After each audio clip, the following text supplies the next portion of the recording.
When you think of Carthage, what's the first thing that comes to mind? I bet it's Hannibal, right? And his elephants crossing the Alps. But the real story of Carthage, the real source of its power, it's not about one brilliant general. It's about a machine.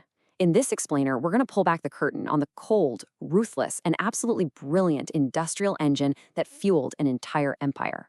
You see, the genius of Carthage wasn't a person. It was a system.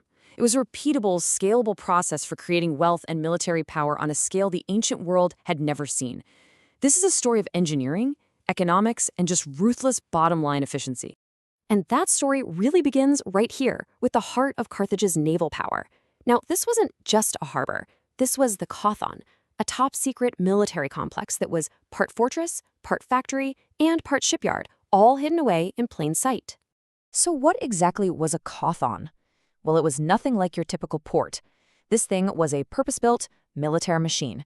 It was circular, totally man-made, and engineered for one thing and one thing only: to give Carthage absolute control over its fleet, completely hidden from the prying eyes of spies and rivals. To get a sense of the sheer scale of this place, let's just start with a number. 325. That's the diameter of the Cothon in meters. Imagine a massive, perfectly circulant basin carved out of the earth just to house a war machine. Okay, now for the second number, 220. What's that? That's the total number of warships that could be hidden, repaired, and maintained all at the same time inside the Cothon's protected sheds. An entire navy just sitting there, ready to go at a moment's notice.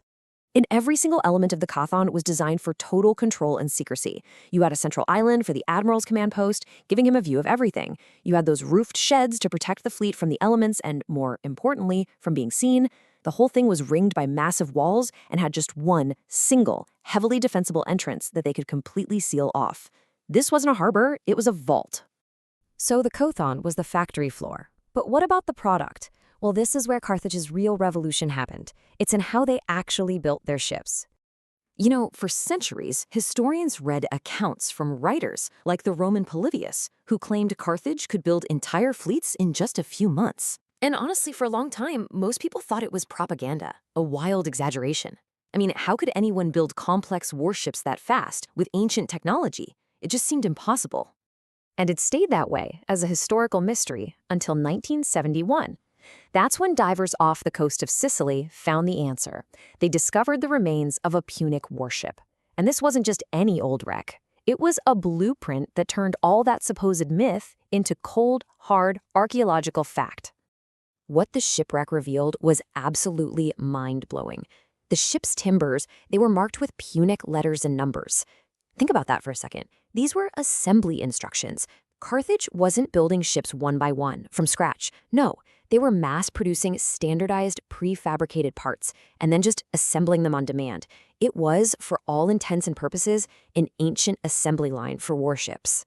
So here's how their whole process worked. First, they'd source the specific types of wood they needed: oak, fir, pine. Then, in workshops, they'd manufacture and number every single part of the hull.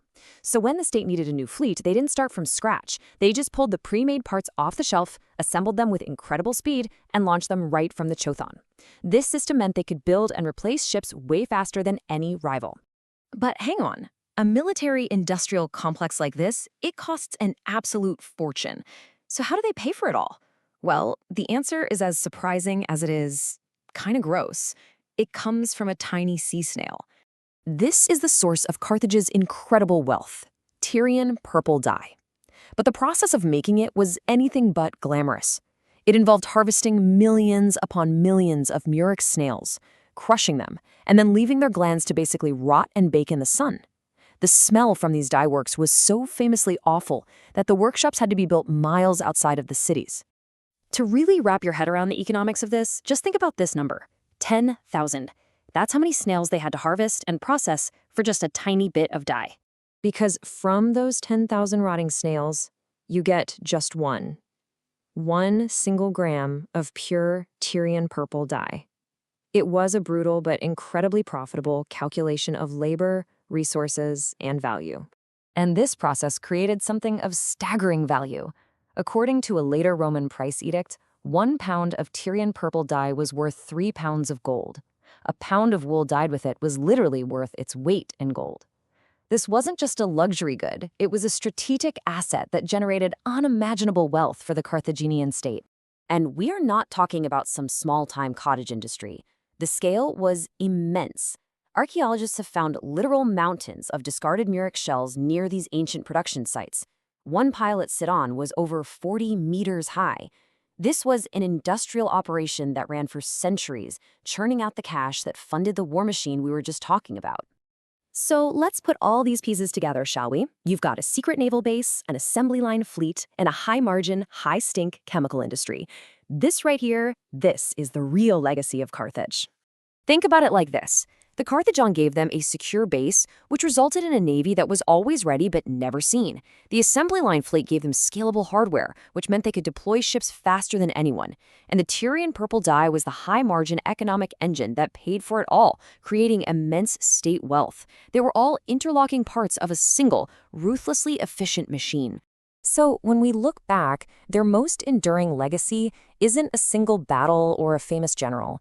It's the blueprint they created for systematic power. It's a model that shows exactly how engineering, process, and economics can be welded together to achieve dominance on an industrial scale. Which kind of leaves us with one last big question. If you strip away all the stories of heroes and villains, is the rise and fall of empires ultimately just a matter of who builds the more efficient machine? The story of Carthage seems to suggest it just might be.